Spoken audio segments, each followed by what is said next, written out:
कि हमारे विद्वान साहब ने आज जो है हमारा CBSE का जो इन हाउस ट्रेनिंग प्रोग्राम है उसके अंतर्गत सर ने हमें टॉपिक असाइन किया है साइबर सिक्योरिटी के एक प्रेजेंटेशन देने के लिए। तो वह सबसे पहले first of all cyber security है क्या? Cyber, the name cyber itself suggest that it is whole universe, पूरी दुनिया।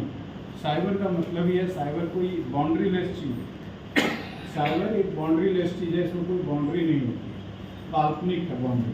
अब जैसे कहते हैं कि हमारी कंट्री है, तो कंट्री हम इंडिया कहते हैं, तो इसकी एक बाउंड्री है, इसकी कोई LOC सीमाएँ हैं, बट साइबर में कोई सीमा नहीं। आदमी क्या है कि USA में बैठा हुआ और हमारे यहाँ की बैंक की साइट को हैक करता, कोई भी उसकी कोई बाउंड्री ही नहीं है। अब आप बताएं, जैसे हम कहते हैं कि हमारे यहाँ कोई अपराध करेगा, तो अपराध करेगा तो उस पर इंडियन पीनल कोड चलाएंगे, IPC की धारा में हम उस पर केस चलाएंगे।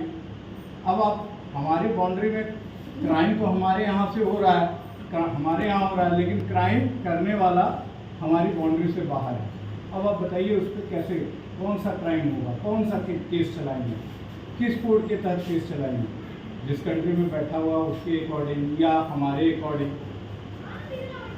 तो ये जो है एक बाउंड्री लेस चीज़ है, और इसीलिए साइबर सिक्योरिटी टर्म भी आया है। बाउंड्री लेस होने के कारण ही ये टर्म आया है कि साइबर सिक्योरिटी जो है इसका जो लॉ है कुछ अलग होना चाहिए, इसका लॉ कुछ अलग होना चाहिए। क्योंकि मान लीजिए कि हम कहते हैं कि अब हम बाहर से बैठ के कर दिए, तो इसके लिए क्या किया गया कि इसके लिए हमारे पास जो कानून थे वो कानून सफिशिएंट नहीं थे, इसीलिए साइबर लॉ बनाया गया। और साइबर लॉ जो बनाया गया उसको मतलब डिफरेंट कंट्रीज ने उसको अडॉप्ट किया, बहुत सारी कंट्रीज ने इसको अडॉप्ट किया है। अब उसके अंतर्गत जो है क्रिमिनल केसेस फाइल होते हैं, फिर उस पर केस चलाई जाती है।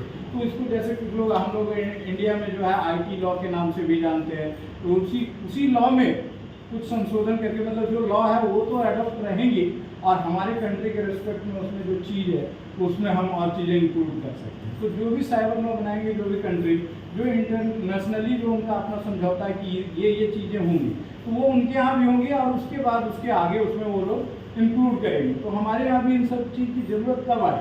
जब हम लोग इंटरनेट से जुड़ने लगे। इंटरनेट से जुड़ने लगे तब इस तरह के क्राइम स्टार्ट हुए, और इस तरह के क्राइम स्टार्ट हुए तो अब हमें समझ में आया कि अब हमारी जो इंडियन पीनल कोड है वो सफिशिएंट नहीं है इसके लिए।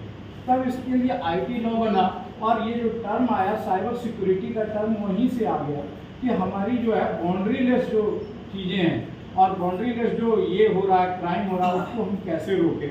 तो उसके लिए हमारा साइबर सिक्योरिटी टर्म आया। देखिए इसमें कहता भी है, अब ये वही चीज़ लिखा हुआ, rapid development of IT powerful tool हो गया, और इसके बाद हमारा जो रूल है साइबर सिक्योरिटी का यही सब आया। While using IT it should be insured that information और technology should not be misused by the society and people at large.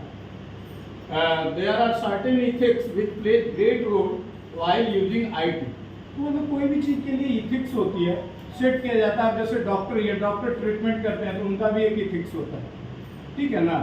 अब जैसे हम लोग कहते हैं कि नहीं जो ये डॉक्टर हैं, अब आप कहेंगे कि मेल है, फीमेल को ट्रीट करने के लिए फीमेल डॉक्टर होने चाहिए, ऐसा नहीं होता। उनका भी कुछ इथिक्स होता है, उसमें कोई ये चीज़ें नहीं होती है। तो जो इथिक्स होती है उनको भी उस कोड को फॉलो करना होता है। तो यहाँ भी अगर हम लोग साइबर का यूज करते हैं तो यहाँ पर भी हमारे लिए इथिक्स है, कुछ इथिक्स बनाए गए। Ethics to be maintain while accessing internet. जब इंटरनेट को एक्सेस करते हैं तो क्या क्या इथिक्स हमको मेंटेन करना है।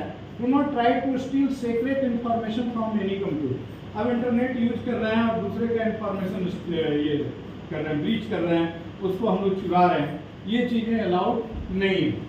Do not browse unwanted website. अब जैसे क्या है, जो पोर्नोग्राफिक वेबसाइट्स हैं उसको लोग यूज करते हैं, उसको नहीं यूज करते। वही कहता है do not browse unwanted website. Always respect copyright laws. देखिए कॉपीराइट लॉज है, जो भी हमारा ये प्रोटेक्शन लॉ जो है, उन सबको जो है आपको से इसके थ्रू भी मेंटेन करना होगा। कॉपीराइट लॉज क्या होता है? कॉपीराइट यही होता है, हमारी बुक्स वगैरह होती है उनकी कॉपीराइट होती है, आप उसकी फोटो कॉपी नहीं कर सकते। तो वैसे ही वेबसाइट में, अब वेबसाइट क्या है, वो तो एक तरह से बुक ही है ना। इसमें वेब पेज होता है और उसमें क्या होता है, उसमें बुक की पेज होती है। तो इसके पेज को हम उसमें वेब पेज के फॉर्म में करते हैं। तो कहता है कि आप किसी भी वेबसाइट की अगर उसने कॉपीराइट करवा रखा, अपना वेबसाइट डेवलप किया और कॉपीराइट करवा रखा, तो आप डायरेक्टली उसको ये नहीं कर सकते, कॉपी नहीं कर सकते, सेम टू सेम कंटेंट को कॉपी नहीं कर सकते। वो कितनी लेवल तक वो आपको यूज करने हो सकता है, आपको सिर्फ रीडिंग राइट्स देता हो, आप उसको कॉपी नहीं कर सकते। ये ऐसा राइट देता हो आप उससे आगे जा सकते हैं फर्दर, उसमें आप नए एनहांसमेंट करके अपनी नई चीज़ें इंक्लूड कर सकते हैं, लेकिन आपको ये राइट नहीं है कि आप सेम टू सेम कॉपी करके आप कहेंगे हमारा। अगर उसने कॉपी राइट करवा रखा है तो आप उसको अपना, जैसे क्या था, तो इससे पहले आपने एक बार बहुत ज़्यादा सुना होगा, विजुअल जावा आया था, तो माइक्रोसॉफ्ट का जावा आया। अब जावा में बेसिकली किसका था, सन माइक्रो सिस्टम, उसको हम लोग सन जावा कहते थे। और इसको जावा जब आया था तो पूरा मतलब वो इंटरनेट पे प्रोग्रामिंग के लिए ही आया था, वेब डेवलपमेंट के लिए आया था। तो इसको जब लाया गया तो उसमें क्या किया कि माइक्रोसॉफ्ट ने सन जावा की पूरी ये को चुरा लिया, जितनी कोडिंग थी, जितनी उसके फीचर्स थे, सबको चुरा करके, और उसने अपना एक आईडी डेवलप करके, इंटीग्रेटेड डेवलपमेंट एनवायरनमेंट डेवलप करके, और उसमें उसको डाल दिया। उसमें उसने सन माइक्रो सिस्टम ने माइक्रोसॉफ्ट पे केस भी किया, और केस करने के बाद माइक्रोसॉफ्ट हार भी गया। और उसके बाद देखिए माइक्रोसॉफ्ट जावा चला ही गया, विजुअल जावा उतना चलन में नहीं आया और रहा सन माइक्रो सिस्टम, क्योंकि उसने कंप्लीटली पूरी की पूरी उसने कॉपीराइट लॉ का वायलेशन किया। ठीक है, तो इसमें भी सॉफ्टवेयर में बहुत ही ज़्यादा ब्लीचिंग होती है और बहुत ही ज़्यादा कॉपीराइट का उल्लंघन होता है। हम लोग को भी अगर कहता है कि कोई टॉपिक पे ऐसे लिखना है, तो हम लोग को भी जल्दी में टाइम नहीं दिखता है, तो हम लोग फटाफट सर्च करते हैं, उसको कॉपी पेस्ट करके हम लोग कहते हैं कि हमने लिखा। और इवन तो कितनी चीज़ों पे हम लोग को लगता है कि मोदी जी का प्रोग्राम भी आता होगा, वो कहते होंगे कि ये टीचर्स डे है, इसमें बच्चों के लिए ये है, राइट करने के लिए टीचर्स के लिए है, और हम लोग को जब ये प्रेशर आ जाता है कि सबको अपना एक एक आर्टिकल देना ही है, तो हम लोग भी क्या करते हैं, फटाफट कर दिया, आप कितना तो सर्टिफिकेट दिया, तो वो भी चेक नहीं। लेकिन चेक करना बहुत आसान है, उसको नेट पर से पूरे के पूरे कंटेंट को चेक किया जाता है कि आपने कॉपीराइट लॉ का उल्लंघन किया है कि। तो always respect the copyright laws and properties before downloading content from the internet. अगर आप पहले तो चेक कर लीजिए कि कॉपीराइट अगर उसका है, तो उसको हम लोग डाउनलोड करते समय उसको कॉपी ना करें, उस लॉ को वायलेट ना करें। जो कॉपीराइट लॉ हमारे लिए, वही कॉपीराइट लॉ उसके लिए, इंटरनेट पे। डू नॉट एक्सेप्ट और forward emails coming from unknown people और सोर्सेस। अननोन पीपल या सोर्सेस से अगर कोई ईमेल आता है तो उसको फॉरवर्ड एक्सेप्ट भी नहीं करना, ओपन भी नहीं करना, फॉरवर्ड भी नहीं करना। वो आप जानते हैं क्यों? क्योंकि आपकी ईमेल आपके लिए बहुत इंपॉर्टेंट है। आजकल आप नेट बैंकिंग करते हैं, जितनी भी चीज़ें करते हैं, सब में आपके पर्सनल ईमेल की ज़रूरत पड़ती है। तो आपका अगर कुछ कंटेंट्स ऐसे आ जाएंगे, कुछ ईमेल स्पैम ईमेल ऐसे आ जाएंगे, उसको आप खोलेंगे, खोलते ही आपकी सारी जानकारी उनके साथ शेयर कर सकते हैं, वो शेयर हो जाएगी, हो सकता है उनका कुछ ऐसा प्रोग्राम किया रहता है। इसीलिए कहता है कि अनवांटेड ईमेल को नहीं छूना चाहिए। कहता है do not accept and forward emails coming from unknown peoples और सोर्सेज। यदि आपको सोर्सेज पता नहीं है तो न करें। Avoid sharing personal information. कोई भी आपसे बहुत बार पूछता है कि देखिए आपका एटीएम जो है डीएक्टिवेट हो गया है, आप अपनी ये इंफॉर्मेशन, कोई हॉटस्पॉट भी आते हैं तो उसको कभी भी रेस्पॉन्ड नहीं करें। वही चीज़ आपको कहेगा कि आपको 1 करोड़ की लॉटरी लग गई, 1 करोड़ क्या, यहाँ 1 रुपये को कोई चाय नहीं पिलाना चाहता, और आपको 1 करोड़ की लॉटरी वहाँ से लग जाएगी, आपने कुछ किया नहीं। आप जो है अपना बैंक अकाउंट नंबर ये सब कुछ भेजिए। जो भोले भाले लोग होते हैं सोचते हैं यार जी लगता है मेरी किस्मत बदल जाएगी, और बदलने के बजाय क्या होता है, जो आपके अकाउंट में 10-5 हज़ार रहते हैं वो भी गायब है कि नहीं। तो बदलती तो नहीं है, सही में किस्मत बदल जाती है कि जो आपकी जो है वो भी चली गई। तो वही कहता है avoid sharing personal information such age home address, contact number, password, ATM pin, etc with others. कभी भी एटीएम पिन आप, एटीएम तो बहुत ही यहाँ मैं कहते हैं कि भाई मेरा एटीएम कार्ड ले जाओ, इससे पैसे निकाल के ले आओ, हम नहीं जाएंगे, तो तुम ही जाके मेरा निकाल के जाओ, विश्वास है उसको। लेकिन आपने उसको एटीएम पिन तो दे दिया, आपने कार्ड नंबर तो दे दिया, कार्ड दे दिया तो कार्ड नंबर तो उसके पास आ गया। आज नहीं तो कल किसी और को दे देगा, किसी और को दे दिया, और उसके बाद वो आपके कार्ड से ट्रांजेक्शन कर सकता है। जब पिन पता ही है, कार्ड नंबर पता ही है, वैलिडिटी पता ही है, तो फिर बताइए परचेज करने की क्या है। हम लोग ये विश्वास कर लेते हैं कि मेरा दोस्त ऐसा नहीं करता, लेकिन ऐसा नहीं है, धोखा तो पत्नी भी कर देती है, उससे बड़ा कोई दोस्त नहीं होता है। फिर दोस्त को नहीं सर, मैं आपको बता रहा हूँ ना एक कहानी। नहीं पत्नी नहीं, हम आपको एक ये बता रहे हैं कि ये चेन्नई में एक पुलिस वाला था और यही एटीएम पिन की कहानी है और वो सही कहानी है, सही स्टोरी है। क्या ओटीपी नहीं आएगा क्या? बिना ओटीपी का बहुत सारे इंटरनेशनल पे होते नहीं जाते सर, कहते हैं ना कि हम लोग तो इसमें वीजा कार्ड में पहले बिना ओटीपी के होता था, बिना पिन के होता था, अब तो उसमें आजकल क्रेडिट कार्ड में वो इंफ्रारेड बहुत सारा ऐसे होता है। धीरे धीरे सिक्योरिटी बढ़ाई गई, वीजा वालों ने भी, मैस्ट्रो ने, सबने सिक्योरिटी बढ़ाई है। अब धीरे धीरे जैसे जैसे फ्रॉड का भी धारा बहुत बढ़ता जा रहा है, लोग दिमाग भी लगा रहे हैं, आपको फोन की भी क्लोनिंग कर ले रहे हैं। आप अपने फोन को जरा 2-4 महीने डीएक्टिवेट रखिए ना, आप यदि आपने पहले बहुत ट्रांजेक्शन किया हो तो क्लोनिंग हो जाएगी। इसीलिए कहता है फोन को डीएक्टिवेट करके और सिम ऐसे नहीं छोड़ना, फिर तो क्लोनिंग करने की कोई दिक्कत नहीं, आपको बिना सिम में डालें। इसलिए फोन नंबर उतना ही रखिए जितने आपकी जरूरत है, और उसको डीएक्टिवेट नहीं, उसको हमेशा यूज में लाएं। यदि यूज में लाइएगा ना तो क्लोनिंग तब क्लोनिंग नहीं होगी। अब आपको हम एक पुलिस की कहानी बताते हैं। चेन्नई पुलिस वाला था एक, वो क्या करता था कि जैसे घर में होता है कि आपका बच्चा है बहुत प्यारा है, तो उसका भी बच्चा था बहुत प्यारा था, घर आता था वो तो लेट से, पुलिस वालों की ड्यूटी ऐसी होती है कि लेट से मेरा है, उसका बच्चा जैसे ही पकड़ लिया गोदी में, हाँ पापा ये क्या है, दिस इज पेन, ये क्या है, तो ये दिस इज पेंसिल, ऐसे कर करके तो ऐसे करते करते उसके पॉकेट से निकाल लिया। और छोटा बच्चा नहीं था, वो बड़ा था, करीब 10-12 साल का रहा हो, तो उसने निकाल लिया। कहा कि ये क्या है, तो कहा कि ये एटीएम कार्ड है, तो इससे क्या होता है, तो बताया कि पैसे निकाल सकते हैं, और रियली उसने उसको पिन नंबर बता दिया।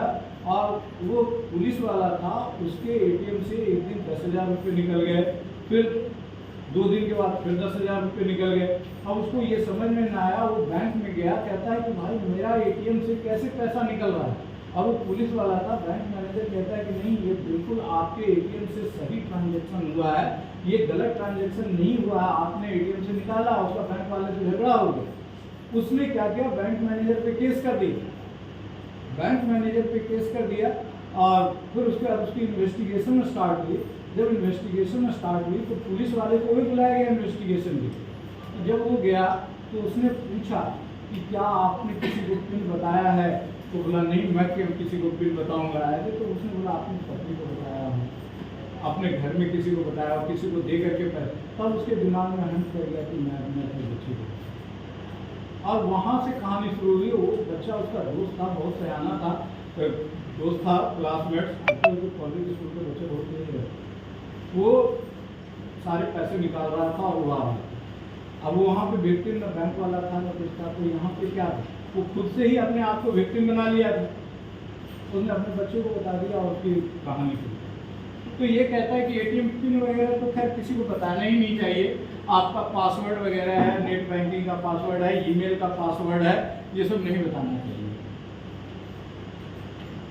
A modern progressive society that is formed as a result of, अब क्या है कि हमारी जो मॉडर्न सोसाइटी है पूरी की पूरी इंटरनेट एडॉप्टेड हो गया। हम लोग के पास भी अगर एक दिन यहाँ नहीं चलता है वाईफाई, तो हम लोग भी कैसे चिल्लाने लगते, कोहराम मच जाता है, पूरे काम बंद हो जाता है, क्योंकि हमारी सोसाइटी ऐसे डेवलप हो गई।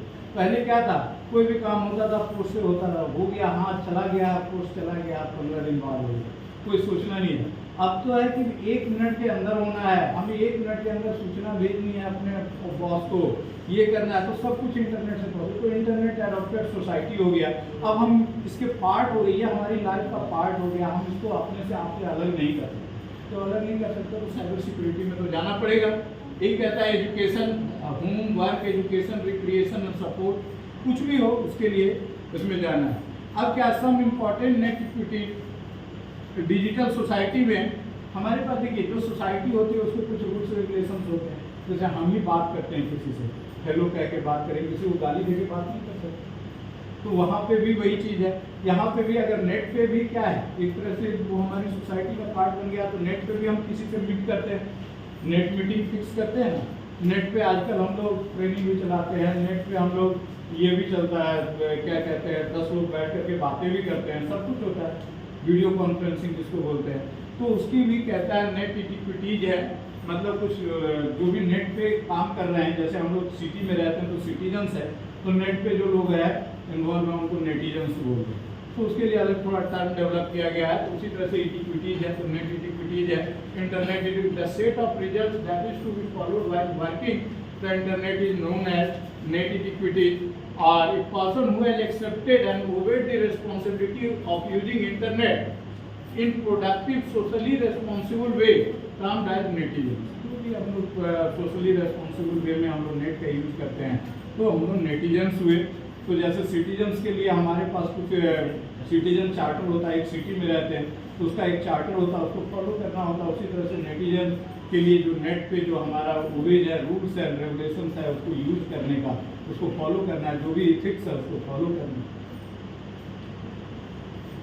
ठीक है, इसको तो अब इसको छोड़ते हैं, कम्युनिकेशन एक्टिविटीज, ये सब एक्टिविटीज तो आप समझ जाएंगे, जनरल टर्म है। फिर सोशल मीडिया, ये भी बड़ा, social media sites help individual get in touch with family, friends and relative, whereas business people use them as a means of marketing and promoting their products। मतलब social media का तो हर कोई use कर रहा है, हम लोग फेसबुक का यूज कर रहे हैं, ट्विटर का यूज कर रहे हैं, सब चीज़ का यूज कर रहे हैं, और सब तरह से, कभी बात करने के लिए, कभी अपनी बातों को बताने के लिए, तो कभी कंपनी मार्केटिंग के लिए, इस तरह से चीज़ों को यूज करते हैं। तो सोशल मीडिया बहुत ही ज़्यादा आज के समय में हमारा पार्ट ऑफ व्हाट्सएप, देखिए सोशल मीडिया का पार्ट है व्हाट्सएप, और ये तो लगता है कि बिल्कुल पार्ट है, ये भी फेसबुक ना चले कोई बात नहीं, ट्विटर नहीं चले कोई बात नहीं, लेकिन व्हाट्सएप जैसे बंद हो जाएगा हमको तो बड़ी दिक्कत होगी, या तो उसके जैसा कोई चीज़ आना चाहिए, क्योंकि हम लोग पूरी की पूरी बुक 1 मिनट में आजकल भेज लेते हैं। पहले तो एक पन्ना भेजना हो तो फोटोकॉपी करवाना पड़ता था, आजकल हम लोग पूरी की पूरी बुक 1 सेकेंड में सोशल मीडिया की सहायता से हम लोग चला रहे हैं। तो कहता है कुछ सोशल मीडिया की भी एक्टिविटीज है, ठीक है, तो वही है, कहता है कि देखिए many individuals tend to update their day to day happenings through uploading photos. आप अपनी डेली हैपनिंग्स को, फोटोज को अपलोड करते हैं, लेकिन आप अपलोड किस लिए करते हैं, किसी न किसी को शेयर करते हैं पब्लिकली, लेकिन you have to see that all the peoples want to spend their time towards this or not. जितने भी पीपल्स हैं उसके पीछे टाइम देना चाहते हैं कि नहीं, तो कुछ जो आपकी चीज़ें हैं हो सकता है उसको आप अपने कुछ लिमिटेड लोगों तक ही उसको शेयर करें, पूरी पब्लिक इशू न करें, क्योंकि अननेसेसरी किसी और का भी हम ही को भेज दे बहुत ज़्यादा तो हम भी परेशान हो जाएंगे देखते देखते, तो हमारे पास तो किसको क्या भेजना है, ये सब चीज़ें रिस्पॉन्सिबिलिटी रखनी चाहिए। Never others on social media, social media पे कभी भी अब्यूजिंग नहीं होनी चाहिए, किसी को गाली वगैरह देने की बातें नहीं होनी चाहिए। While sharing an article or any content with other online, remember to give credit to another, mention the source. मतलब अगर हम लोग कोई सोशल मीडिया पे भेज दें तो कहाँ देगा? नहीं, सोशल मीडिया पे हम देंगे तो हम भाई हम आपकी चीज़ें यूज करेंगे तो हम आपको थैंक्स करेंगे, हम आपके टाइम का यूज कर रहे हैं अपने लेक्चर पर तो हम आपको थैंक्स करेंगे, या हमको हमारे टाइम का यूज किया तो हमको थैंक्स करेंगे। तो वही कहता है कि अगर हम यूज करें तो उसको ये देना है, मेंशन द सोर्स, क्रेडिट उसको देनी है। अगर उसने वेबसाइट पे दिया तो लोगों को देखने के लिए ही दिया, कॉपीराइट ना दिया हो, देखने के लिए ही दिया, तो आप भी सोर्स को यूज करें तो आप ये जरूर मेंशन करें कि what is the source. It's not said कि हमारा हमने दिया, ये चीज नहीं।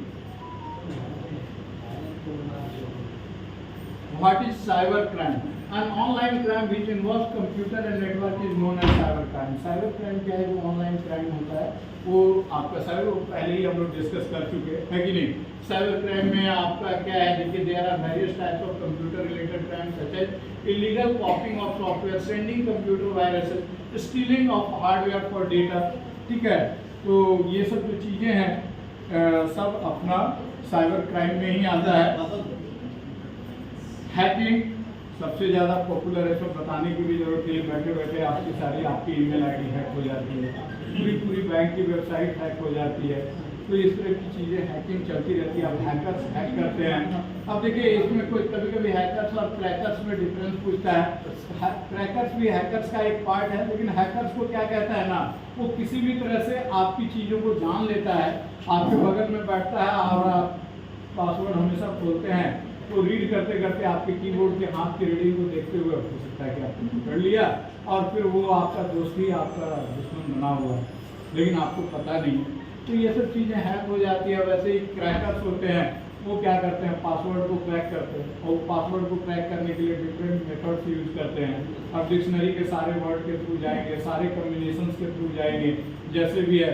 तो क्रैकर्स जो होते हैं वो थोड़ा बढ़िया हाई लेवल के प्रोग्राम है, वो जब प्रोग्राम करके और किसी भी चीज़ को पासवर्ड को क्रैक करते हैं। हैकर्स तो है कि जैसे तैसे आपकी चीज़ों को जान करके उसको हैक करने की कोशिश करते हैं।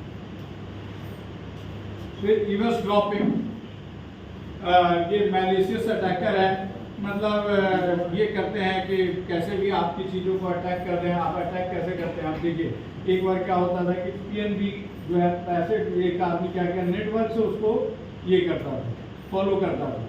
अब जैसे बैंक से पैसे ट्रांसफर हो रहे हैं आपके अकाउंट में, वो क्या होता था कि आपके अकाउंट में न जाकर के बीच से ही उस चैनल को चेंज करके और किसी और अकाउंट में ट्रांसफर किया। बाद में ऐसा हुआ कि पैसा नहीं आया, ऑर्गेनाइजेशन का बैंक से ट्रांसफर हुआ, नहीं आया, तो जब वो पूछने गया बोला नहीं, इतने पैसे इस तारीख को ट्रांसफर हुए।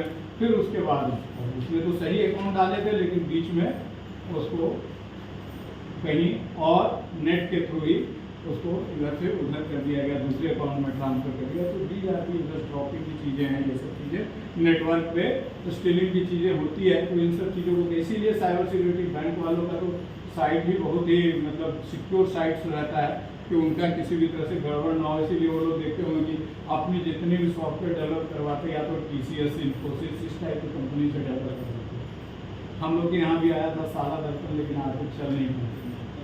उसका रीज़न यही था कि हम लोग ने जैसे तैसे कंपनियों से डेवलप करवा लिया और वो चल नहीं पाया।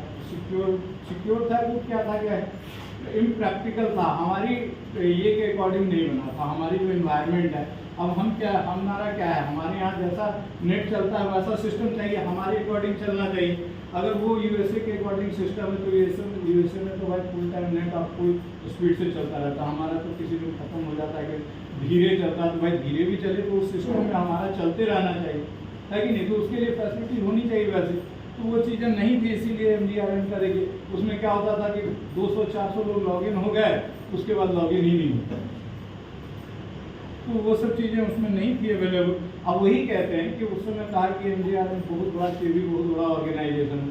अब SBI बैंक है, उसका तो नहीं है सर, उसका तो चलता रहता है। और एक शहर में जितने केवी हैं उससे ज़्यादा SBI के ब्रांच होते हैं।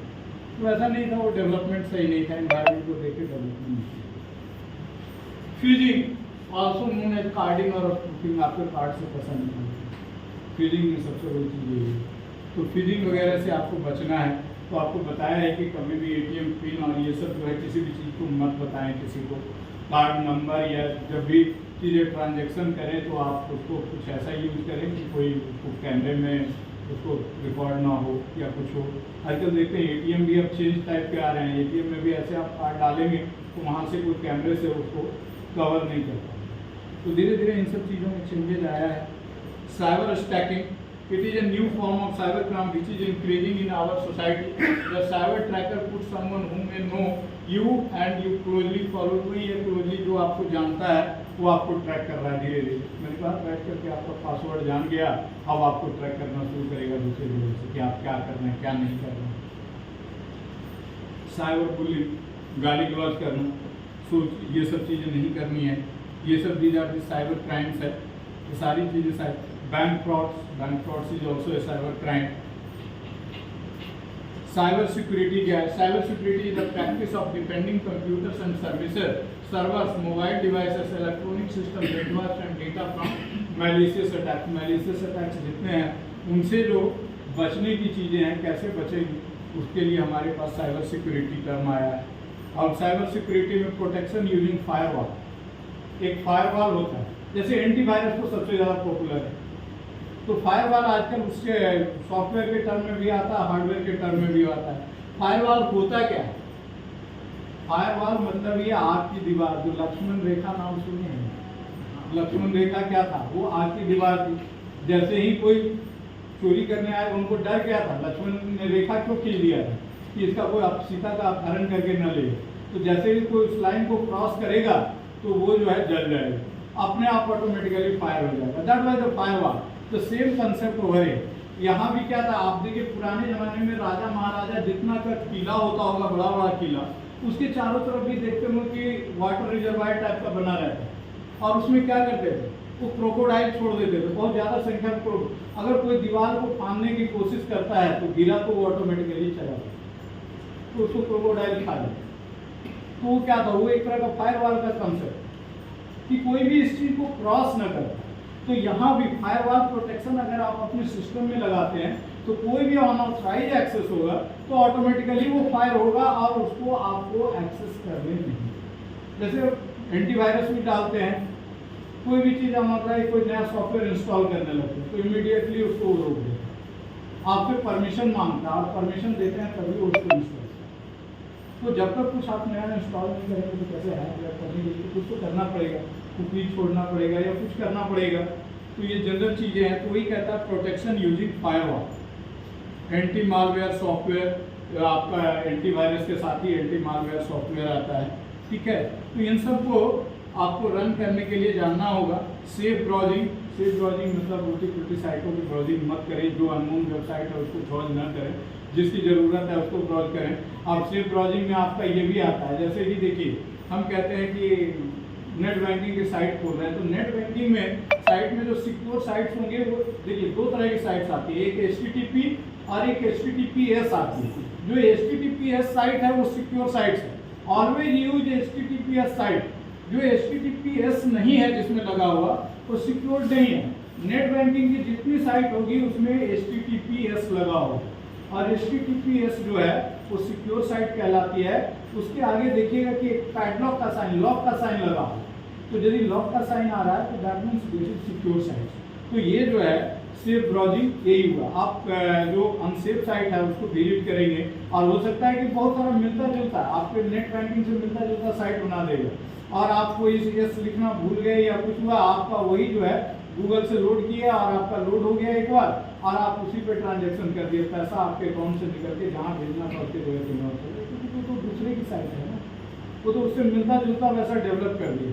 आपको भी किसी को गड़बड़ करना होता है तो कहते हैं मेलर डेमन फेल्योर मैसेज भेजना है, तो आप भी क्या करते हो, मेलर डेमन फेल्योर का क्या करते हो, उसी टाइप का मिलता जुलता ईमेल बना देंगे और किसी को भेजना तो लगेगा कि हमारा जो है सर्वर से आया है।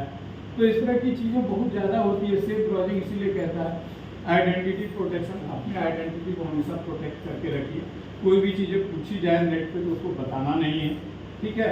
आपका जो फ़ोन वाला है, फ़ोन कंपनी जो होती है, ये सब आपको मैसेज करती रहती है कि हम आपसे कभी नहीं पूछते, कार्ड वाले हम आपसे कभी ये के थ्रू नहीं पूछते हैं। बहुत बार हम लोगों को कॉल आता है, आप SBI कार्ड यूज करते हैं, आपका कार्ड बंद होने वाला, आपके कार्ड पे इतना पैसा है, आप इतना जमा कीजिए, तो हम लोग नहीं बताते। ये जो है हमारा साइबर क्राइम में ये सब था। गाइडलाइन जो है गवर्नमेंट ऑफ इंडिया के थ्रू बार बार दिया गया है साइबर क्राइम के अगेंस्ट गवर्नमेंट एम्प्लॉइज के लिए। तो ये जो है हम इसको शेयर भी कर देंगे सब लोगों को, क्या क्या डूज एंड डोंट्स है साइबर सिक्योरिटी में, क्या डूज है क्या डोंट्स है, ये सब चीज़ें हम लोग को करनी है। यूज कॉम्प्लेक्स पासवर्ड,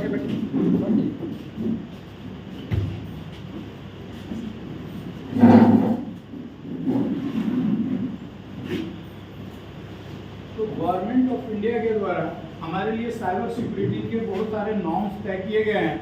तो ये जो है इसमें क्या क्या डूज हैं, क्या करना है क्या नहीं करने हैं, उसके लिए नॉर्म्स कितनी बार हमारे संगठन ने हमको गवर्नमेंट ऑफ इंडिया के ये को इस पे भेजा है, वही सब डूज है यहाँ पे, वो हमारे पास पड़ा हुआ था गाइडलाइन। तो हमने सोचा कि आपको ये था ही शेयर करने के लिए, लोगों को शेयर करने के लिए ही था। आज हम इसको जो है अपने ये पे भी भेज देंगे, ग्रुप पे भी भेज देंगे, स्कूल के ग्रुप पे। कहते हैं use complex password with minimum 8 character. कोई भी पासवर्ड यूज करें तो कॉम्प्लेक्स पासवर्ड यूज करें जिसमें कि मिनिमम 8 कैरेक्टर का हो, और कैपिटल और स्मॉल दोनों यूज करें, स्पेशल कैरेक्टर को भी यूज करें, जिससे कि आप कभी बैठेंगे भी ना तो आप कब शिफ्ट दबाएंगे और कब कैप दबाएंगे वो हो सकता है बगल में जो बैठा हो, मैंने कहा कि आपका दोस्त है और आप ही की जासूसी कर रहा है तो उसको पता नहीं चलेगा। आप शिफ्ट दबा लेंगे और दबा देंगे तो वो क्या होगा, वो कैपिटल में हो जाएगा तो उसको पता नहीं चल पाएगा। इसीलिए वो कहता है combination of capital letter, small letter, number and special character, इन चारों चीज के कॉम्बिनेशन से अपना पासवर्ड डेवलप कीजिए। तो कभी आपका ये जनरली तब आपका कोई पासवर्ड गेस नहीं कर पाएगा इतनी से। अगर बगल में भी बैठा हो तो इतनी आसानी से गेस नहीं कर। Change your password at least once in 45 days, कहता है 45 दिन में अपना पासवर्ड चेंज कर लीजिए। इवन इफ हम लोग तो नहीं चेंज करते हैं, लेकिन बैंक वाले क्या करते हैं, बैंक वाले जो है 1 साल 6 महीने के बाद या 90 दिन के बाद अपने आप लिख के भेजते हैं। जब आप खोलते हैं तो कहता है कि now you change your password, तो वो इन्फोर्सर भी चेंज करवाते हैं, क्योंकि उनकी भी कुछ एक्सपीरियंसेस हैं कि कुछ लोग पासवर्ड जो है पकड़ लेते हैं इतने दिन में, तो इतने दिन में चेंज करवा देंगे तो हमारा सेफ रहेगा। Use multi-factor authentication wherever available. Multi-factor authentication यहाँ पे भी आप लोग करते हैं। अब जैसे क्या है, हम लोग कार्ड से पेमेंट करते हैं तो कार्ड नंबर डालते हैं, पिन भी डालते हैं, उसके बाद भी OTP आ रहा है, देयर आर मल्टी-फैक्टर ऑथेंटिकेशन। आपको एक बार नहीं 10 बार ऑथेंटिकेट किया जा रहा है। देयर इज सारे के सारे ऑथेंटिक। इसीलिए तो हम लोग एप्पल की जो ये है आईपैड यूज नहीं कर पा रहे हैं। उसका रीजन क्या है, उसकी सिक्योरिटी बहुत टाइट है। उसकी सिक्योरिटी कहता है कि आप इसमें अगर एंटीवायरस ला दीजिए, देखिए कभी एप्पल के सिस्टम पे कोई एंटीवायरस नहीं है, वो उनका जो है सर्वर बेस्ड है, और कहता है कि अगर आप उस पर वायरस अटैक करवा दीजिए तो वो आपको एक आईपैड फ्री मिलेगा, एक आईपैड आपको फ्री मिलेगा। आज तो कोई अटैक नहीं है, और उसी सिक्योरिटी सिस्टम जो है उसके कारण उसकी अवेलेबिलिटी हम लोग के लिए कम हो जाती है, क्योंकि हमारे यहाँ उसके एक्सपर्ट नहीं है या उनकी सर्विसेज इतनी ज़्यादा अवेलेबल नहीं है। जैसे USA के लिए तो ठीक है, वहाँ तो सर्विसेज अवेलेबल है, सॉफ्टवेयर आए, लेकिन हमारे लिए वो सर्विसेज अवेलेबल नहीं है। तो हम लोग के पास भी देखते हैं आईपैड है, वो उतना यूटिलाइज नहीं करता है। उसका रीजन क्योंकि उनका जो है सर्वर बेस्ड सिक्योरिटी, उनकी सिक्योरिटी बहुत स्ट्रॉन्ग। तो ये use multi-factor authentication wherever available, save your data and files of the secondary drive. आप data and files on the secondary drive, मतलब कहता है अपनी डेटा और फाइल्स को अपनी सेकेंडरी ड्राइव पे सेव करें। जैसे क्या हम अपनी डेटा को हम अपना एक्सटर्नल हार्ड डिस्क पे सेव करते हैं, ठीक है। तो वही कहता है कि आप जैसे डेस्कटॉप पे सेव करते हैं, तो डेस्कटॉप पे बहुत चीज़ें सेव करेंगे ना, आपका ऑपरेटिंग सिस्टम करप्ट होगा, चला जाएगा। लेकिन आप अगर उसको सेकेंडरी ड्राइव पे जैसे C/D/E करके अलग अलग बाइफर्केशन करके करते हैं, तो जो आपका डेस्कटॉप होगा वो C वाला तो जाएगा जो मेन ड्राइव, लेकिन D और E जो वर्चुअल ड्राइव है उस पर आपकी डेटा को बचाया जा सकता है, आप उसको एक्सेस कर सकते हैं। इसीलिए कहता है कि use save your data and files on secondary drive, maintain an offline backup of your critical data. अपनी डेटा का, क्रिटिकल डेटा का बैकअप लें। डेली जिस फाइल में काम करते हैं उसको शाम में एक जगह बैकअप लेकर के जरूरत है, और उस बैकअप को आप ऑलवेज अलमीरा या कहीं सेफ जगह पे रखें, सो दैट कि कभी भी कोई आग लग जाए, कुछ भी हो जाए, तो वहाँ से आप उसको एक्सेस कर सकते हैं। क्योंकि आजकल देखते हैं बैंक जो होता है, बैंक की साइड का भी बैकअप होता है। हम लोग देखते हैं कि हमारे बैंक में जाते हैं, हम अपने पैसे निकालने से पता चलता है कि बैंक में जो है डाउन है, सब डाउन है, हम वहाँ से कुछ नहीं कर पाते, हमारी कोई ट्रांजेक्शन, लेकिन हम ATM से जाते हैं, पैसे निकाल लेते हैं। ऐसा कैसे पॉसिबल होगा? वो कहता है कि हमारा रीजनल सर्वर ही डाउन है। तो इसके लिए वो क्या करता है, वो बैकअप रखता है। 4 सर्वर बनाते हैं, जितने भी हम महानगर हैं, चारों महानगर में एक सर्वर है। अगर जैसे ही आप मान लीजिए हम यहाँ कोलकाता सर्वर से जुड़े हुए हैं, अगर हमारा कोलकाता सर्वर डाउन भी हो गया ना, तो उसी समय हमारे ATM जो है कनेक्ट हो जाएगा दिल्ली से, और वो कनेक्ट हो जाएगा और फैसिलिटी वहाँ से देने लगेगा। इसकी जितनी भी चीज़ें हैं बैकअप वहाँ भी जा रही है, और हमको सर्वर की फैसिलिटी वहाँ से मिलने लगेगी, और हमारे पास अवेलेबिलिटी बनी रहेगी। तो ये सिर्फ और सिर्फ अवेलेबिलिटी को बढ़ाने के लिए कहता है कि बैकअप को रखना है, ठीक है। तो कहता है maintain an offline backup of your critical data. Offline data जल्दी डिस्ट्रॉय नहीं हो, ऑनलाइन डेटा को ही कोई डिस्ट्रॉय कर सकता है, ऑफलाइन को नहीं। Keep your operating system and BIOS firmware updated with the latest updates. क्यों कहता है ऑपरेटिंग सिस्टम एंड बायोस को अपडेट करते हुए? ऑपरेटिंग सिस्टम को अपडेट करने का क्या मतलब होता है? जो भी नए पैचेज आते हैं या जो भी नए वर्जन आते हैं उसको अपडेट करने के लिए इसलिए कहता है कि नया वर्जन क्यों आता है। पुराने वर्जन में कुछ ना कुछ तो प्रॉब्लम होती है। जैसे सॉफ्टवेयर डेवलप हुआ, सॉफ्टवेयर डेवलप कहाँ पे होता है? Developer site. डेवलपर साइट पे 10 लोग डेवलपर बैठे हैं या 100 लोग डेवलपर वहाँ पे बैठे हुए हैं, तो उन्होंने जो जो ड्रॉबैक बताया मैक्सिमम सर्च करके, उसको तो वो लोग रेक्टिफाई कर देते हैं। लेकिन जब यूजर्स इन्वायरमेंट में आता है तो लाख्स एंड करोड़ लोग यूज करते हैं, अब उस पर नई नई प्रॉब्लम्स आती है। तो जो नई प्रॉब्लम्स आती है वो देखते हैं तो उसी समय इमीडिएटली रिपोर्ट हो जाता है। और वो रिपोर्ट होने के बाद उसको वो नई वर्जन में उसको ठीक करके भेजते हैं। इसलिए कहता है कि जितने भी नए पैकेज आते हैं या नए अपडेट्स आते हैं आप उसको ऑपरेटिंग सिस्टम में अपडेट करते रहिए। इसीलिए कहता है कि पायरेटेड को नहीं चलाना चाहिए। इसका रीजन भी ये है कि आप सिक्योरिटी ब्रीच में फंस सकते हैं। तो पायरेटेड अगर आप चलाएंगे तो आप कभी अपडेट नहीं करेंगे, और यदि पायरेटेड नहीं चलाएंगे आपका लाइसेंस वर्जन होगा ऑटोमेटिकली अपडेट वहाँ से आएगा और वो आप अपडेट करेंगे। अपडेट में क्या होता है, बहुत सारे सिक्योरिटी फीचर्स को अपडेट किया। एक मिनट, अभी तो आप यहाँ नए आए और हम भी नए हैं जी, तो हमारे स्कूल में कितना ओरिजिनल वर्जन है, कितना पायरेटेड है, आपको नहीं पता। आपको लगता है सारा पायरेटेड है। आपके पुराने वाले स्कूल डिफॉल्ट वाले में क्या पोजीशन है? सर देखिए जैसे क्या था ना, जैसे हमारे सामने जितने सिस्टम आए नए आए, तो जितने नए सिस्टम आते हैं उसके साथ original operating system pre install करता है। हाँ प्री इंस्टॉल रहता है, वो ओरिजिनल आती है। और उसको अगर उसको हम लोग रख पाए तो ठीक है। अब क्या होता है कि हमारे पास कोई जाता है तो वो उसको प्रॉपरली हैंडल नहीं हो पाता है, ट्रांसफर नहीं हो पाता है। अब उसके पास भी इतना टाइम नहीं है कि वो यहाँ खराब हो गया था भाई, बुलाया वेंडर को, वेंडर देखा कि क्या करना है, जल्दी जल्दी करके वो भी भागना चाहता है। आपसे उसको ओरिजिनल मिलेगा नहीं तो क्या करेगा, उसका रेटेड आगे चला जाता है। जैसे अभी हमारे यहाँ पे ऑपरेटेड सिस्टम 7 वाला चलता है, तो वो ओरिजिनल होता है। अब वो वो अभी original लेकिन है। अभी जो 10 वाला चल रहा है, लेकिन सर देखिए हुआ यूँ ना, लेकिन जितने भी 7 थे जब 10 आया तो 7 को 10 में अपडेट करने के लिए फैसिलिटीज आई, तो उसको अपग्रेड किया नहीं गया, तो उस समय अपग्रेड नहीं किया गया तो रह गया। अब तो 7 पे ये भी नहीं आता है, सपोर्ट भी फैसिलिटी नहीं है। जैसे उसका नया डेट update भी नहीं आ है। रही है कि अभी 10 में कोई बना के बेचता है क्वेश्चन पेपर। अब या तो या नहीं हमारे पास एक उपाय है कि हम लोग खुद से अपना वर्जन परचेज करें, लाइसेंस वर्जन परचेज करके आप फिर हम लोग यूज कर सकते हैं। और नहीं तो वो तो आएगा वेंडर। यदि हमारी बहुत सिक्योर डेटा नहीं है, देखिए ये तो एक गलत भी है, पायरेटेड सॉफ्टवेयर गलत भी है, पायरेटेड को यूज नहीं करना चाहिए। और मैं पायरेटेड की बात नहीं कर रहा हूँ, हमारे पास ओरिजिनल ये सेवा है हाँ जो उसके साथ है। लेकिन अभी अब 10 वाला जो चल रहा है, 10 वाले से कोई अब क्वेश्चन हाँ बहुत सारे सॉफ्टवेयर जो है वो उसमें विंडोज 7 में नहीं चलेगी। लेकिन जनरल काम के लिए generally Word, Excel, PowerPoint चलता रहता है स्कूलों में, यही काम होता है। वो भी प्रॉब्लम करता है नए वर्जन वाला, जो नया फीचर्स है वो नए फीचर्स में डेवलप करके भेज दिया आपको फाइल, तो वो पूरी तरह से ओपन नहीं होता, वो होता है। तो वो वर्जन की प्रॉब्लम है। अगर वही तो कह रहे हैं कि अगर हम पायरेटेड सॉफ्टवेयर नहीं रखेंगे और हम लोग लाइसेंस वर्जन रखेंगे तो ऑटोमेटिकली अपडेट आएगा, उसको अपडेट करते जाएंगे। लेकिन हमारे यहाँ क्या है, आईटी का तो क्या है, एक आदमी है, 2 आदमी है, 2 आदमी तो बेचारा ऐसे ही त्रस्त रहता है, वो क्या आपकी देखेगा नहीं देखेगा। सभी लोग तो उसके एक्सपर्ट हैं नहीं कि सब लोग जैसे आए वैसे कर ले। अब इसके लिए तो पूरी की पूरी आईटी का एक डिपार्टमेंट ही होता है अलग, और उस डिपार्टमेंट में मैन पावर भी होने चाहिए। जब मैन पावर ही नहीं है तो फिर कहाँ से, मतलब ये जो सिस्टम ही वैसा डेवलप नहीं हुआ आगे। धीरे धीरे पहले एक भी आदमी नहीं थे सर, अब एक हो गया, धीरे धीरे बढ़ेगा धीरे धीरे। अब जैसे क्या था कि अब बहुत सारे लोग किसी के सब प्रिंसिपल भी बन रहे हैं, कुछ उसके ऊपर भी जा रहे हैं, तो धीरे धीरे ये चीज़ें ऊपर तक जाएंगी तो चेंजेस हो।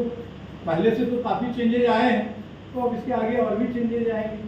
तो सिस्टम में चेंजेस वो ग्रेजुअली आता ही जाता है और आता रहेगा डेवलपमेंट, तो थोड़ा स्लो होता है, कभी फास्ट होता है। तो हमारा जैसा सिस्टम उसके हिसाब से थोड़ा स्लो चल रहा है, लेकिन फिर भी देखिए अब पहले कभी नहीं आता था कि क्या सॉफ्टवेयर को ऑफिसर नहीं जानते। अब सब कहते हैं देखिए कुछ नहीं, अपनी जान छुड़ाने के लिए आरओ जरूर एक लेटर भेज देता है कि आपके स्कूल में पायरेटेड सॉफ्टवेयर यूज नहीं होना। अब क्या यूज होना चाहिए, तो हमारी समस्या तो हम जानते हैं। अब पायरेटेड यूज नहीं होना चाहिए। आप लाइसेंस वर्जन खरीद लें, ऑडिट 100 करके आगे कहेगा कि आपने भाई इतना खरीद लिया। हालांकि आजकल उतना ऑब्जेक्शन भी नहीं है, आप धीरे धीरे वो लोग भी यूज टू होने लगे हैं कि भाई आईटी डिपार्टमेंट में पैसा लगता, अब उतना ऑब्जेक्शन नहीं। तो पहले तो कहते थे तुमने इतना खर्चा कर दिया, इतना खर्चा कर दिया। आप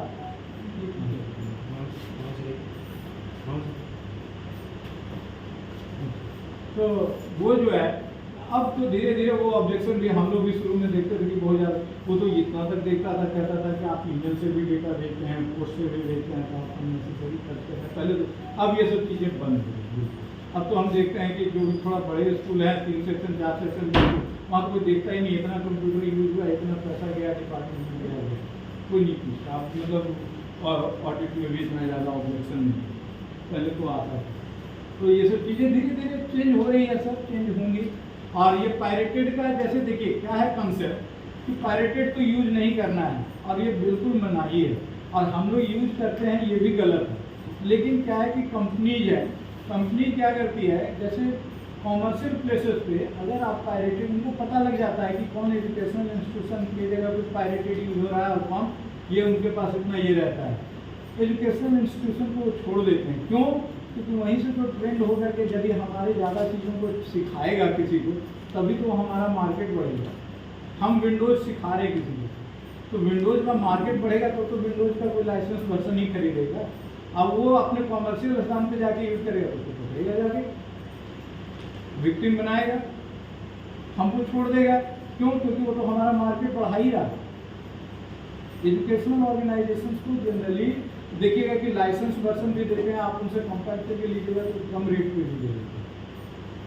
उसका रीजन ही यही होता है क्योंकि उसका मार्केट वो ऑलरेडी बढ़ा रहा है। लेकिन कॉमर्शियल ऑर्गेनाइजेशन अगर पायरेटेड यूज करता है तो उसको छोड़ते हैं, तो कॉमर्शियल जगह, क्योंकि आपको वहाँ पे लिमिटेड चीज़ें यूज करेंगे और बहुत फास्ट यूज करेंगे, तो फिर उसको पैसे भी नहीं देंगे तो उसको फायदा कहाँ से है?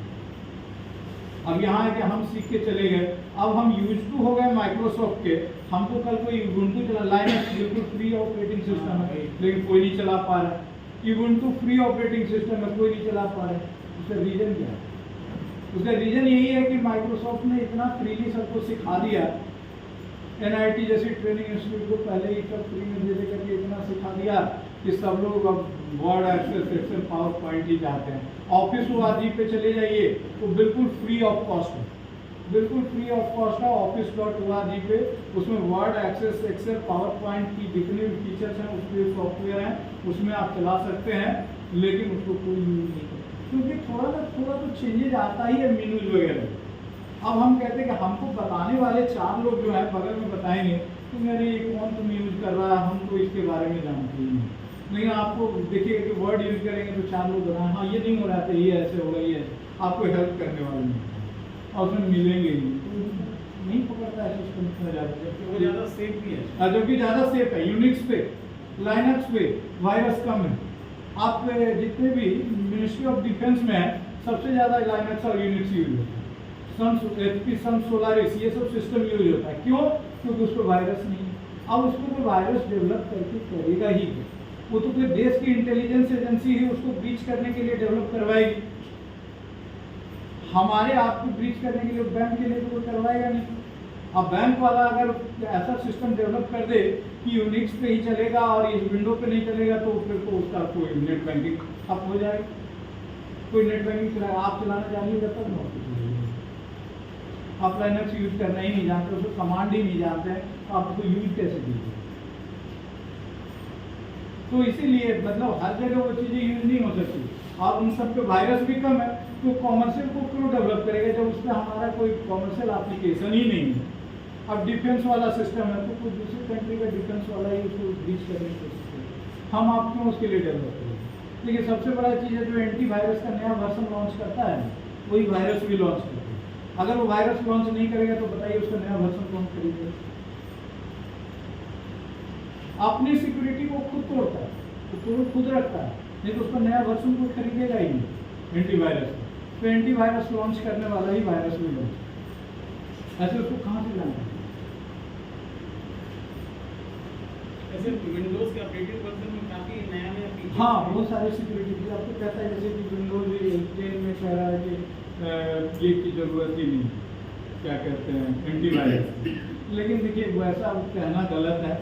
वायरस इतने लोग दुनिया में हो गए इस चीज़ को जानने वाले कि वो निकाल ही देंगे। और विंडोज जैसी सिक्योरिटी नहीं टूटेगी, इससे कम सिक्योरिटी किसी में नहीं है, नहीं तो फिर इनका भी एप्पल बन जाएगा इनकी, और एप्पल जैसा एक वो अभी नहीं है, बाद में हो जाएगा। बाद में हो जाएगा, जब सर्विसेज आने लगेगी तो हो जाएगा। जब तो विंडोज 11 आएगा तो उसको पहले डालेंगे, तब तो डालेंगे। लेकिन अभी तो कहे इंडिया में कि तुम एप्पल के लिए ये लिखो को मेहनत भी करने जाएगा, नहीं जाएगा। आप अकेले कितना पैसा देंगे एक कस्टमर को? तो ये मेंटेन योर बैकअप यहाँ पे इसलिए कहता है ऑपरेटिंग सिस्टम वायरस फॉर्मवेयर को अपडेटेड रहना चाहिए Install enterprise antivirus client offered by the government on your official desktop. आप देखेंगे ना कि हम लोग जेम से परचेज करते हैं कितनी बार, तो ये भी निकलता है एंटीवायरस जेम से परचेज कीजिएगा ना तो लिखा हुआ रहता है फॉर गवर्नमेंटल, उसमें कुछ स्पेशल फीचर्स किए जाते हैं गवर्नमेंट के, वो गवर्नमेंट के थ्रू ये अप्रूव रहता हो कि गवर्नमेंटल पोजीशन पे जगह पे ये इसको यूज करना। क्योंकि हमने एक एंटीवायरस का 4-5 यूरो का वहाँ खरीदा था तो लिखा हुआ था for government of India license. तो कहता है कि ये antivirus client is updated with at least virus definition signature and patches. कहता है configure NIC DNS server IPv4 IPv6 in your system DNS setting. NIC DNS server, अब देखिए कहता है कि NIC के DNS सर्वर को यूज करने के लिए कहता है, क्योंकि हमारे इंडिया में जो NIC है वही सबसे बड़ा सेटअप है, गवर्नमेंट का सेटअप है और उनकी काफ़ी सिक्योर होती है। हम लोग देखते हैं कि अपना ऑनलाइन एडमिशन वाला NIC के थ्रू डेवलप होता है, उसकी ईमेल आईडी पे ही वो काम करता है।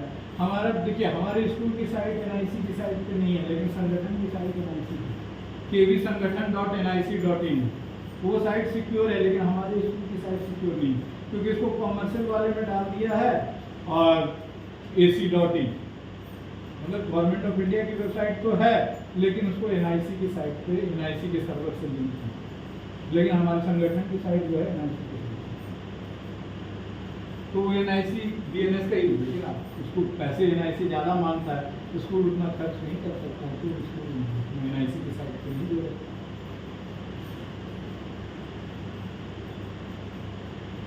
डोमेन नेम DNS का मतलब ये होता है डोमेन नेम सर्वर। फिर कॉन्फ़िगर NTP सर्विस, और ये system NTP setting for synchronisation. देखिए NTP सेटिंग क्या होता है, ये टाइम के अकॉर्डिंग सेटिंग होती है, मतलब कोई लॉगिन किया और इतने टाइम के बाद, जैसे हमारा ऑफिस टाइम 10 to 5 है, तो 10 to 5 ही लॉगिन होगा और 5 o'clock होते ही वो लॉग आउट हो जाएगा। ये टाइम के बेसिस से सिंक्रोनाइजेशन है, इसीलिए कहता है इसमें जो NTP सेटिंग्स है उसमें टाइम सिंक्रोनाइजेशन। तो अगर टाइम सिंक्रोनाइजेशन लगा देंगे तो क्या होगा कि कोई आदमी रात में अगर आप ऑफिस टाइम के बाद उसको लॉगिन करना चाहेगा तो लॉगिन नहीं, ठीक है। तो वो सब चीज़ें ये सब वही सिक्योरिटी के लिए कहता है कि यूज करना चाहिए। Use authorise and license software only, authorise and license software. Ensure the proper security hardening is done on the system। जो भी प्रॉपर सिक्योरिटी जो है उसको यूज करना है।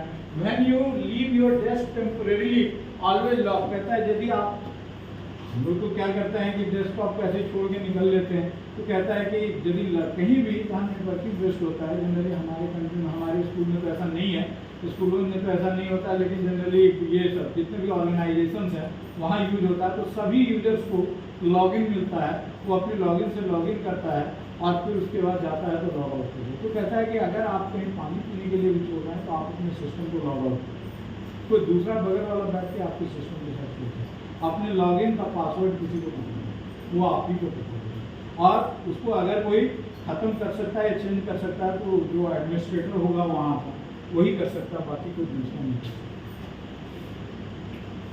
कहता है तो always log of from your when you leave the office, ensure at your home, ensure that your computer and printers are properly shut down। properly shut down तो होना भी चाहिए, क्योंकि देखो properly shut down का फीचर सिर्फ PC से security से ही नहीं है, हमारे ये भी है, कंप्यूटर का ऑपरेटिंग सिस्टम भी सेफ रहता है। हमने क्या बताया, डेस्कटॉप में आपने जल्दी कोई डेटा डेस्कटॉप पे छोड़ दिया, आप बिना शट डाउन किए चले गए, वो अपने आप कुछ पावर कट हुआ और वो चला गया, पता चला कि आपका सिस्टम क्रैश हो गया। अब सिस्टम क्रैश हो गया तो क्या होगा, आपका जो डेटा गया जो डेस्कटॉप पे, इसीलिए कहा या तो उसको कॉपी रखिए, ऑफलाइन बैकअप रखिए, या डी जो दूसरा हार्डवेयर ड्राइव है उस पर रखिए, या नहीं तो मतलब उसको लॉग ऑफ करके जाइए या उसको शट डाउन करके जाइए। ये सब चीज़ें मतलब जनरल प्रिकॉशंस है। अगर आप सिस्टम को प्रॉपर शट डाउन करेंगे ना, तो हमको नहीं लगता है कि आप एक बार जो सिस्टम मिलेगा उसको आप इस ऑर्गेनाइजेशन से ट्रांसफ़र होगा तभी आप उसको खोलेंगे। प्रॉपर शट डाउन है, तो प्रॉपर शट डाउन के लिए क्या यूपीएस वगैरह रहेगा तभी आप कर देंगे। हमारे तो बहुत सारा सिस्टम में अब लाइट पावर कट हुआ ऑटोमेटिकली शट डाउन क्या होगा, ऑफिस शट डाउन होता तो कोई दिक्कत ही नहीं। अगर अपने सिस्टम को प्रॉपर शट डाउन करें तो हमको बार बार सॉफ्टवेयर इंस्टॉल करने की जरूरत है।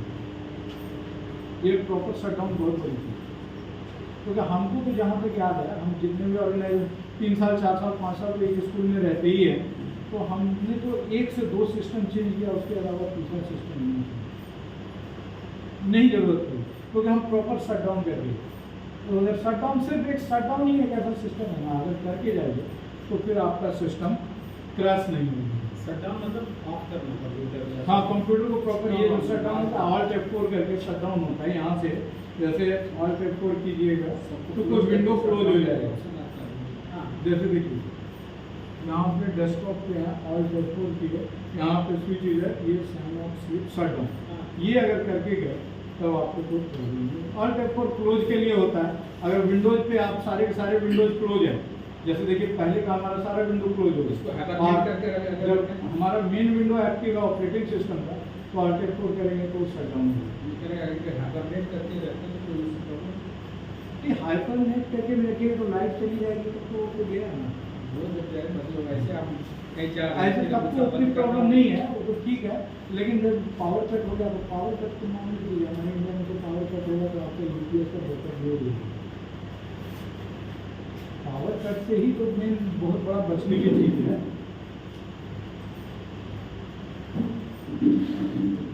तो इस गाइडलाइंस को हम भूल गए हैं, ये बहुत अच्छी गाइडलाइन है।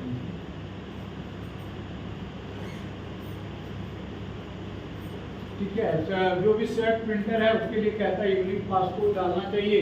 Use hardware virtual private network. Virtual private network मतलब नेटवर्क को मतलब वर्चुअल है, उसको आपको लगेगा कि वो तो सही हम उसी नेटवर्क में हैं, लेकिन आप वर्चुअल नेटवर्क में हैं, आप वहाँ से मेन नेटवर्क को कोई हार्म नहीं कर सकते। लगेगा कि वर्चुअल नेटवर्क में आप अपने ओरिजिनल नेटवर्क में, फाइल का भी वर्चुअल फाइल है, हम लोग डेटाबेस में जो फाइल डेवलप करते हैं उसमें भी वर्चुअल फाइल है। वर्चुअल फाइल लगता है कि सेम फाइल के, तो सेम फाइल पे जो कमांड काम करता है वही कमांड वर्चुअल फाइल पे काम करता है। तो वर्चुअल मीन्स वो फिजिकली एग्जिस्ट नहीं करता, लेकिन आपको लगता है कि नहीं वो फिजिकली एग्जिस्ट कर रहा है, क्योंकि जो चीज़ें फिजिकल के जो काम आप करते हैं वही काम आप उस पर करते हैं। तो कोई आपका अगर वो उसको एक्सेस कर भी लिया तो आपकी जो फिजिकल फाइल है उसको डैमेज नहीं कर सकता।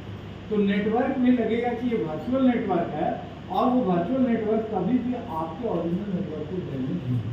ये VPN अपने जैसे मोबाइल वगैरह में VPN का आता है, हाँ, तो क्या वो सेफ है हम लोगों को? हाँ सेफ वो कभी जर्मनी, कभी USA, कभी अलग अलग जगह का VPN वाला मिलता है। हाँ, वो दिखाता है सर, हमने भी यूज नहीं किया, लेकिन अब क्या है कि ये तो उन लोग के हिसाब से साइट डेवलप है, इसीलिए वर्चुअल प्राइवेट नेटवर्क हम लोग यूज करते हैं। उधर तो खाली पूरा सस्ती नेट, अब बोले तो अमेरिका में एप्पल छोड़ के कोई पॉपुलर नहीं, और हम लोग एप्पल दे दिया तो माथा पकड़ के बैठे हैं 10 सिस्टम है कि नहीं। तो वो उनके साथ जो फैसिलिटीज है सर उसको हम लोग तो नहीं कर सकते हैं। क्या है ये जो है, तो keep GPS, Bluetooth, NFC and other sources disable on your computer and mobile phone. देखते हैं कि हम लोग भी अपना जो है डेटा ऑफ करके रखते हैं। डेटा ऑफ करके रखते हैं तो क्या होता है, हम लोग को व्हाट्सएप पता नहीं चलता, लेकिन जैसे ही ऑन करते हैं सारे व्हाट्सएप देखते हैं। तो अगर आप डेटा ऑफ करके रखिएगा ना तो आपके मोबाइल को कोई हैक नहीं करेगा। तो आपका मोबाइल नेटवर्क पे ही नहीं है तो हैक क्या है, नेटवर्क पे रहेगा तो नहीं। तो हम लोग क्या है कि आजकल तो आदत चेंज हो गई है, आपको डेटा ऑन ही रहता है 24 आवर, लेकिन कहता है कि उसको ऑफ कर दीजिए। जब भी आप आइडल छोड़ दिए हैं तो उसको ऑफ कर दीजिए, ताकि कोई जो आइडल पड़ा रहेगा तभी कोई उसको इजीली एक्सेस कर सके, तो उसको एक्सेस नहीं है।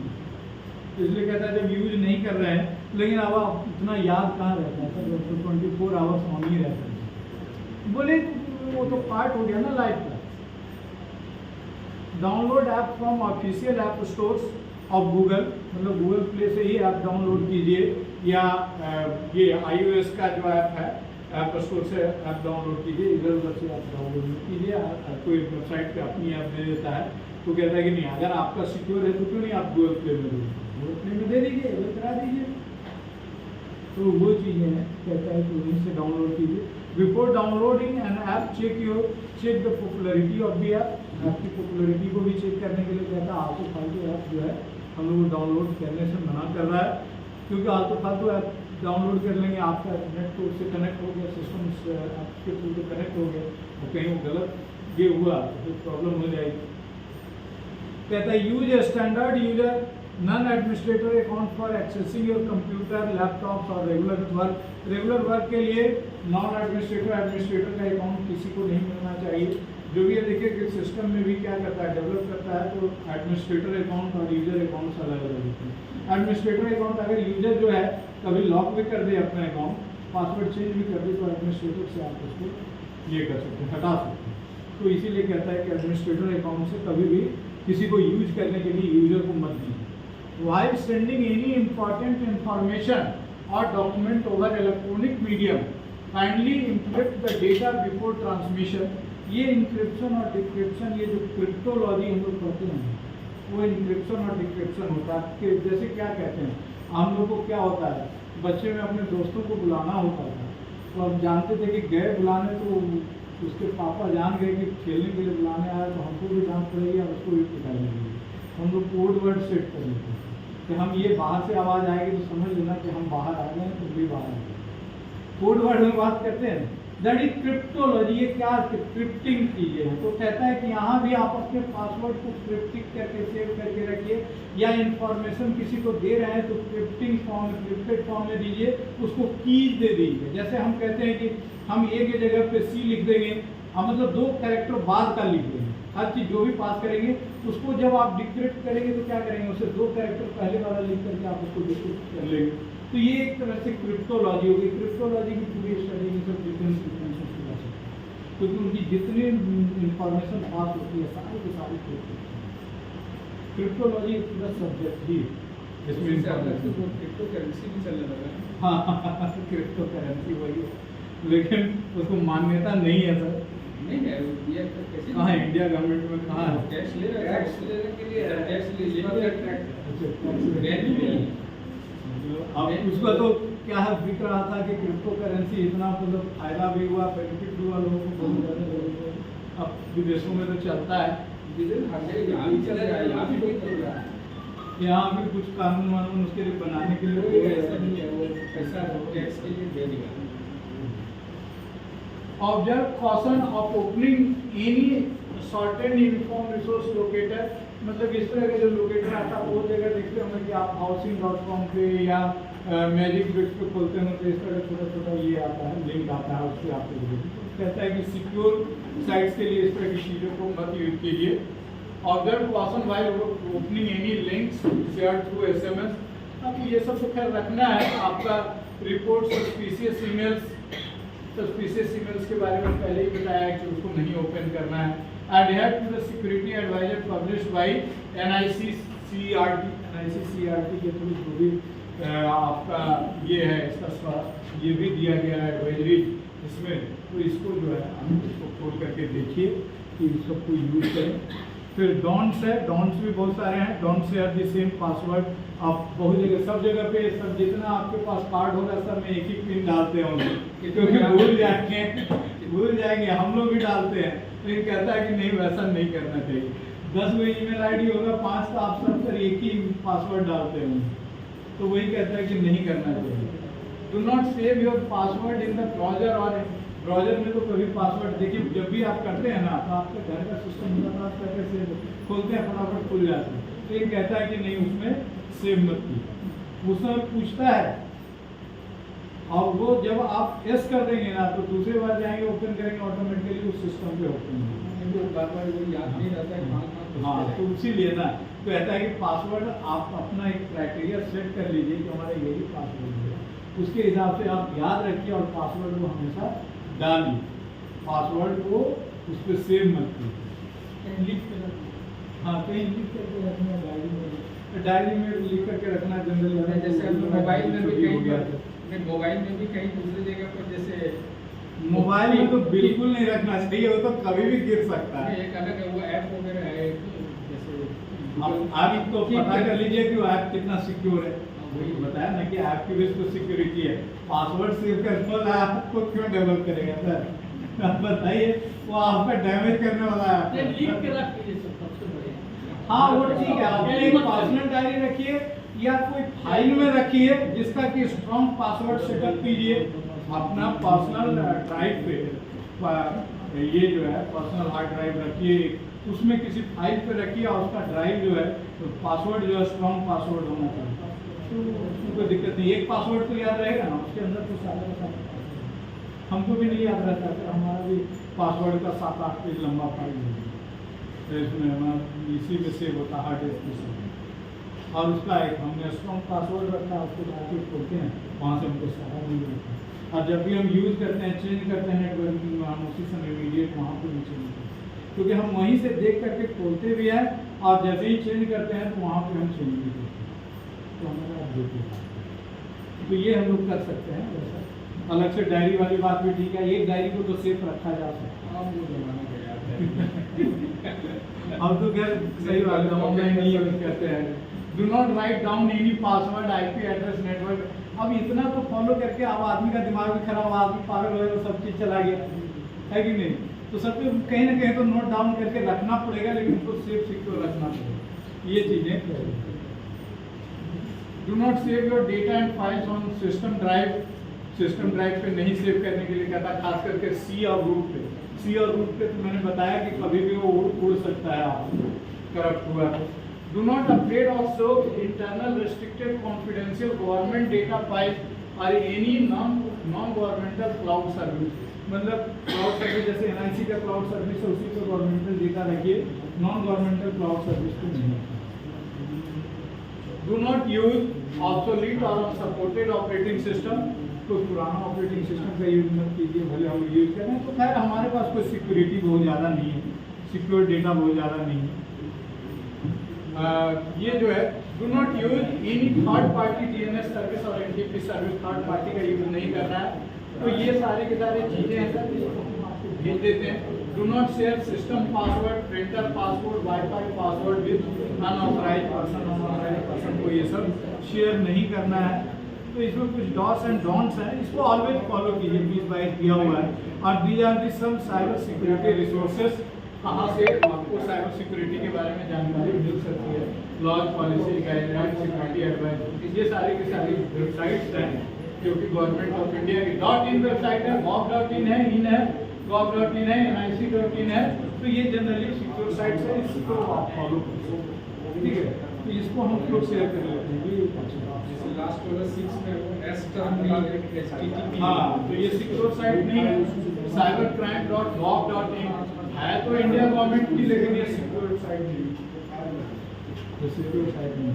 बाकी सब पे यस है, हो सकता है इसमें गलती टाइप करने में भी छूट सकता है, ये चीज देख लीजिए। पैडलॉक का साइट गवर्नमेंट का साइट है तो यस होगा, सिक्योर साइट है तो यस होगा, और यस वाली साइट जनरली सिक्योर है। चलिए सर, अब मैं मुकेश कुमार यादव सर को धन्यवाद ज्ञापित करने के बाद